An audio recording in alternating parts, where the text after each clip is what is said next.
This is the homily for the feast of the presentation of the Lord. Instead of the fourth Sunday in the ordinary time, because the February 2nd falls on the fourth Sunday, the presentation of the Lord feast takes precedence. Today I'm going to talk to you only on the gospel reading, Luke chapter 2. It's a very, very important gospel passage. At the end of the 4th century, a woman named Etheria made a pilgrimage to Jerusalem. She recorded lots of things that she experienced in Jerusalem in the 4th century. And she wrote all her experiences. Her journal is called The Pilgrimage of Etheria. It was discovered in 1887, which has been translated and been published by many authors. If you want, you can buy this book, The Pilgrimage of Etheria. So she gives an unprecedented glimpse of liturgical life, especially with the early Christians. Among the celebrations she describes is the Epiphany, the observance of Christ's birth. And she even mentions that people celebrated the birth of Jesus on December 25th. And the gala of procession in honor of his presentation in the temple on the 40 days later.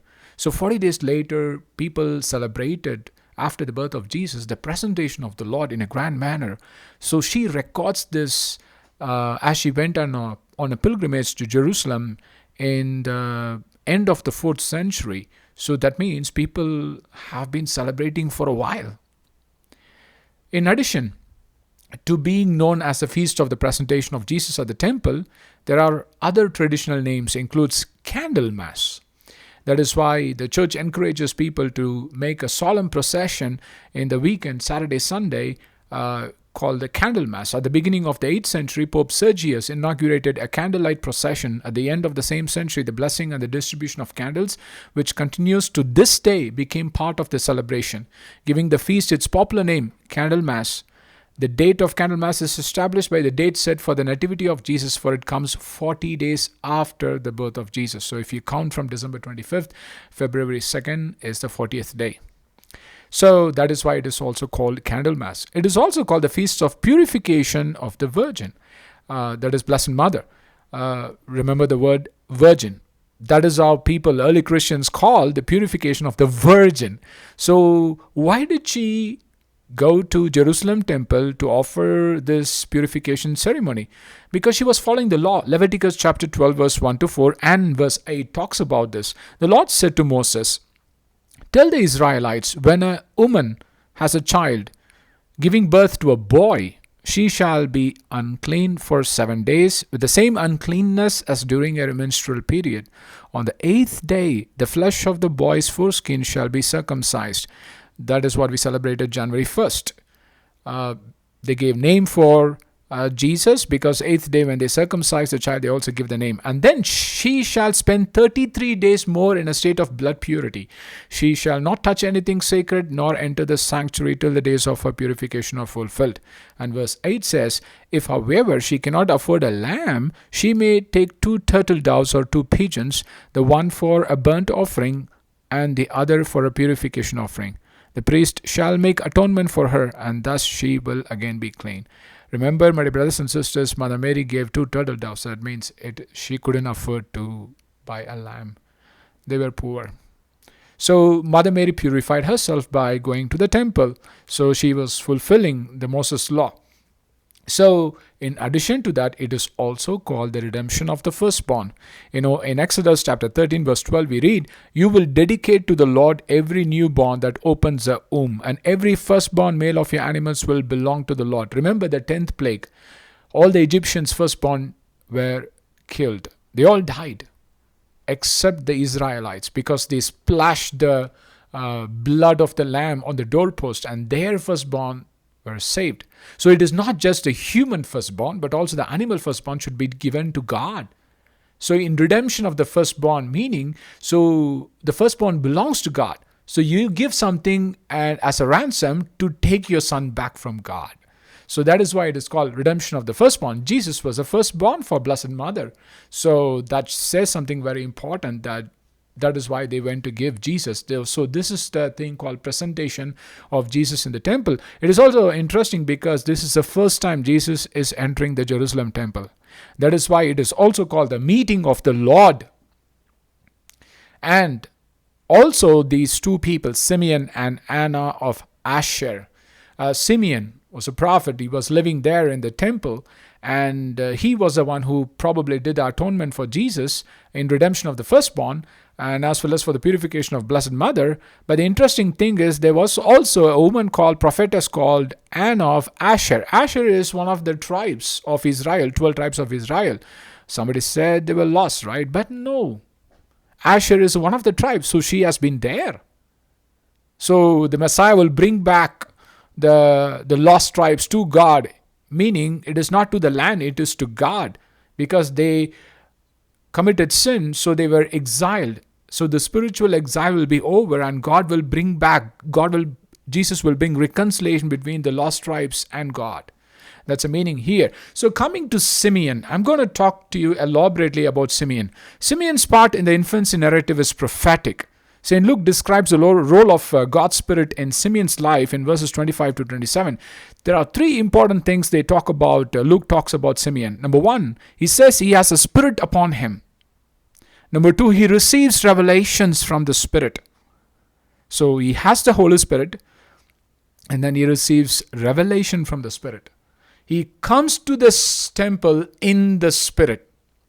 He doesn't go to the temple in anger or frustration because he has been waiting for a long time. Messiah has not come. So no, every day he went to the temple in the Spirit. That's a beautiful thing. He had the Spirit. He had revelations from the Spirit, and he also prayed in the Spirit. The prayer of Simeon is what every Catholic priest will pray every night before they're going to bed, the prayer of Simeon. Let me explain to you a little bit about the prayer of Simeon. Simeon's prayer divides into two parts, followed by a prophecy for Mary. The part one is the fulfillment of God's promise to Simeon, because God has promised to him, because I told you, he had revelation from the Spirit. So God has told him that he will not die until he sees the Messiah. And number two, he also says the prophecy of a universal salvation. Knowing that he will live until he has seen the Messiah, Simeon now identifies Jesus as a promised Redeemer Messiah, not just for Israel, but for all nations, proclaiming a universal message of salvation, Catholic message of salvation, addressing God and using the prophetic language of Isaiah 42 verse 6 and 49 verse 6 from the Song of the Servant passages. It is the child Jesus who Simeon identifies as your salvation. It is also, this declaration may also suggest wordplay on Jesus' Hebrew name is Yahweh is my salvation. So he is also quoting this passage and identifies this baby Jesus is not just an ordinary person, but it is a son of God, and it is also the promised suffering servant who will bring everyone to God. That is the power of his prayer. And there is also prophecy in his prayer. In this, the prophecy of Simeon, let me explain to you a little bit about it. After blessing Joseph and Mary, Simeon offers a prophecy of opposition and suffering. Simeon's prophecy concerning Jesus is ominous. It's not a good prophecy. He says, this child is destined for the fall and rise of many in Israel, and to be a sign that will be contradicted. The child will create opposition, and people will be divided over their response to him. It is an ominous prediction because the falling comes before the rising. Usually we say rise and fall, right? But here it says there will be a fall and then there will be a rise. My brothers and sisters, this is a direct reference to baptism. In Jesus we die, we get into the water, we fall into the water, and then we rise with him. That is why he says this child is destined for the fall and rise of many in Israel. A newborn. This is directly talking about the baptism, to be a sign that will be contradicted. Simeon has announced the rejection of the Messiah by his own people, a sign that will be contradicted. He says, and this Messiah will not be accepted open-handedly. He will be rejected. And that is why it continues to exist. This prophecy of Simeon, it didn't just fulfill at the time of Jesus, but also fulfills even now. There are only few people nowadays who want to get baptized, and there are so many people who reject the Messiah even now. And then, looking at Blessed Mother, he says something very interesting. Simeon's prophecy is that Mary will share in her son's suffering. This is very important. Simeon also prophesied that Blessed Mother will suffer. Catechism of the Catholic Church, Article 618 says this beautiful words. Jesus desires to associate with his redeeming sacrifice those who were to be its first beneficiaries. This is achieved supremely in the case of his mother, who was associated more intimately than any other person in the mystery of his redemptive suffering. So that is why in the Catholic Church we honor Our Lady of Sorrows September 15th, and also the Friday before Good Friday we remember the sorrows of Blessed Mother. And then he turned to Mary and said, and you yourself a sword will pierce so that the thoughts of many hearts may be revealed. This is very important.